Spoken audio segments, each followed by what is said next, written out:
Well, hello, everyone. It is good to see you. I'm Anne-Marie Green alongside Vladimir Duthier. As per usual, there's a lot going on, including, a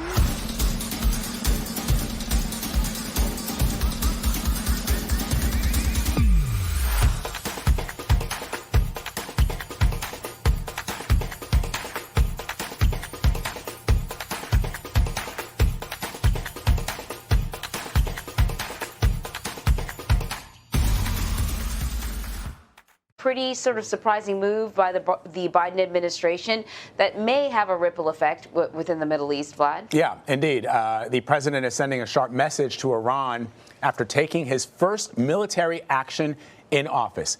The United States launched airstrikes targeting Iran-backed militias in Syria along the Iraq border overnight. Several key facilities were destroyed. An activist report more than 20 militants were killed. Pentagon officials say the move was payback for recent rocket attacks against coalition troops in the region.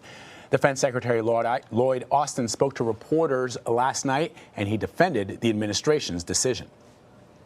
We're confident in the target that we went after. We know what we hit. And we're confident that that target was being used by the same Shia militia that conducted the strikes.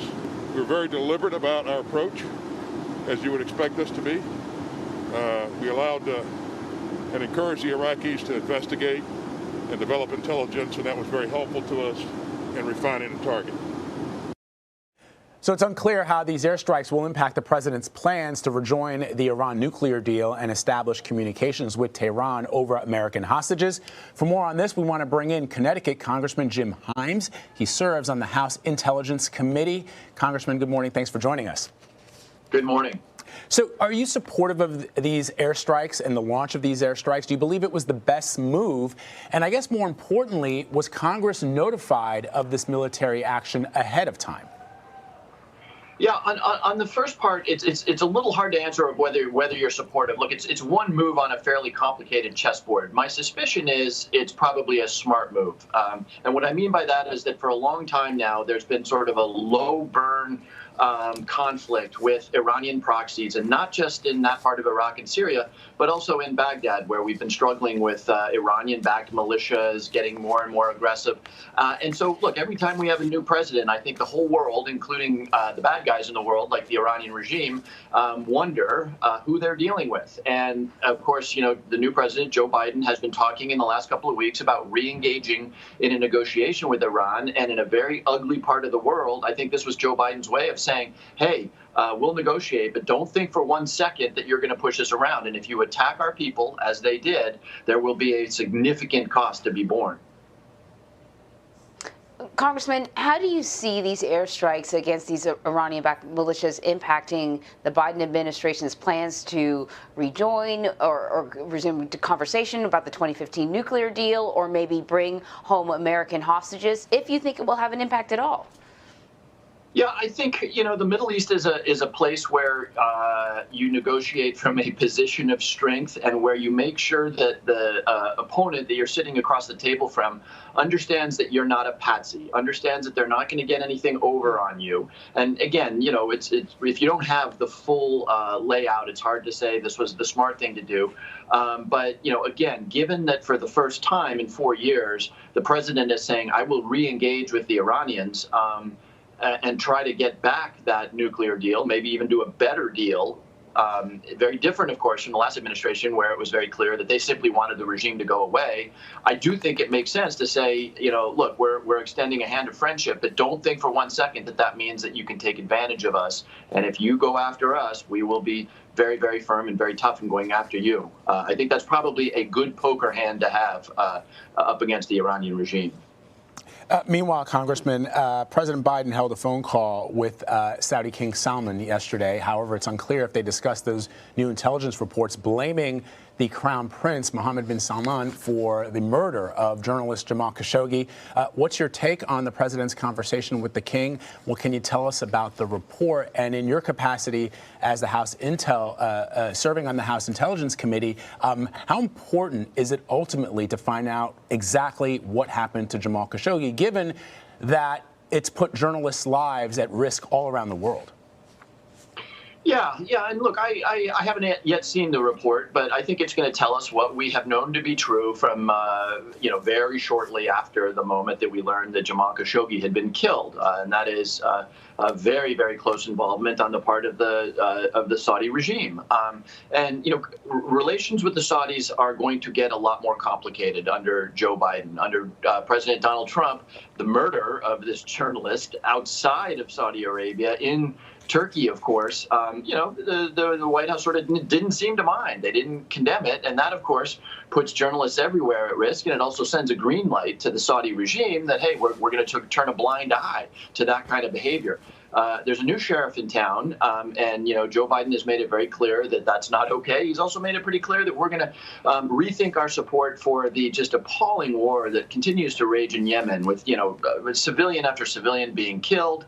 And so relationships with Saudi Arabia are about to get more complicated because they don't any longer have a blank check. Now, I should say, look, the Saudis, Khashoggi in Yemen is on one side of the ledger. On the other side of the ledger is that they're an important partner of ours in fighting terrorism in the region. So, this is not a good guy, bad guy thing. But I am glad for those journalists, and actually just for basic decency and human rights around the world, that we're going to make it very clear that we will name and shame people who do appalling things like the murder of Jamal Khashoggi. So I take it then you are in favor of the administration's release of sort of guidelines when it comes to how the administration will deal with, a similar incident. Will deal with journalists who write for American publications being abused or killed elsewhere by foreign governments.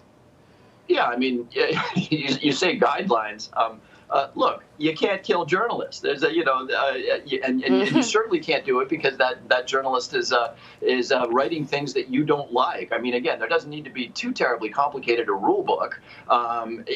This is true of every regime on the planet, and there's some pretty nasty ones out there. You don't get to kill innocent people. You don't get to kill journalists. We as a country embrace. Even though the elected officials sometimes get a little irritated with the media, we embrace the concept that the media is a critical part of holding us accountable. And so as annoying as it may sometimes be to get asked those questions, we celebrate the role of the media. And no, nobody gets to harm or kill or jail journalists just because they don't like what those journalists are writing. Let's take a look at some of the domestic issues that we're facing as a country, Congressman. The House now is expected to vote on President Biden's COVID relief bill today. This comes after the Senate's top advisor said the provision raising the federal minimum wage should be removed from the plan. Do you agree with the conclusion? Well, so what's frustrating about this is that it's not a political conclusion, right? And yes, we should have a debate. I happen to support a national $15 minimum wage. That's not a crazy position. My own state of Connecticut is migrating to a $15 minimum wage. The very red state of Florida is voted overwhelmingly to move to a $15 minimum wage. So I don't think this is a terribly hard political issue, but what you have is a parliamentary issue in the Senate where this turns out to be one of those things that doesn't qualify to pass with 51 instead of 60 votes. So, look, I think in the next couple of days, it's not where I work. The Senate is more confusing and more complicated, but you're going to see a really serious debate, certainly inside my party, around whether, something that could make such a difference for so many Americans, that is raising the minimum wage for the first time in a generation, should be held up because of a parliamentary decision. I'm not sure how that's going to come out. But I will also point out that you don't even have unanimity in the Senate today on a $15 minimum wage. There's a few senators who, on the Democratic side, who have said they're not comfortable with it. So as much as I support it, as much as people around this country support it, the $15 national minimum wage has a ways to go yet. Congressman, why hasn't the House Intelligence Committee been able to organize and hold meetings? I'm not sure I know the answer to that question. I mean, I know part of the answer to that question, which is an awful lot of congressional business, of course, got sidelined by what happened on January 6th. It's now much harder to do business in the Capitol than it was before because it is an armed camp. And of course, after January 6th, we had the impeachment in the House and the trial in the Senate. So sadly, in an episode that did nothing good for anybody, we are a couple of weeks behind, I think, where we would like to be with a new president because of what happened in the month of January. Beyond that, I'm certain that the Speaker of the House and the Minority Leader are doing the work they need to do to reconstitute the committee. So, Congressman, before we let you go, I just want to go back briefly to talking about these airstrikes. So just in understanding what our role in the Middle East is going forward, specifically as it relates to intelligence, you're supportive of these types of military actions. And I wasn't clear, I mean, maybe you said it, but were you informed leading up to the airstrikes, or were you informed by the Office of the President after? So I was not informed, and to my knowledge, the broader Congress was not. Now, sometimes in these situations, what will happen is that the president or the president's people will inform congressional leadership. That's not unusual. All I can tell you is that I was not personally informed, and I think that's true of most of my colleagues. But should when the you president, say, do you believe that the president of the United States, though, Congressman, should inform Congress, at least the congressional leadership, before undertaking military action? It was something certainly that others criticized President Trump for. Many presidents have been criticized in the past for undertaking this military action, and in recent decades, it's become more common for presidents to do these types of military actions and sometimes inform Congress after the fact. But are you hoping for a reset of that kind of decision making? Yeah, it's a huge question, and it goes back, 50 and 60 years. As a general matter, there is no question that Congress needs to claw back its authority. It's in the Constitution. There's no ambiguity that Congress has the authority to declare war. And for too long now, Congress has dodged its duty to do so. And the president, by the way, has taken, and presidents of both parties over a long period of time have taken advantage of that fact. But look, the Constitution has that for a reason. So I think most people, at least in the Congress, are on the same page with me that we need to make sure that we go back to a place where hostilities are authorized by the Congress. Now, yesterday's action, of course, it's retaliatory. It's not a war, if you will. So I'm not going to say that, Congress should have met and approved the airstrikes yesterday. Even as I say, hey, if you're going to go military in the Middle East, be very, very careful, because we don't have a good track record of getting our stuff done militarily in the Middle East. But no, look, the larger issue is exactly right. Congress needs to reassert its authority in deciding when we're going to send young men and women into harm's way. But that doesn't necessarily mean that, a strike like yesterday should be pre-approved by the Congress. The reality is that the president does need some room to react, to retaliate, to move quickly in a very, very limited way. All right, Congressman Jim Himes, thank you. Thank you.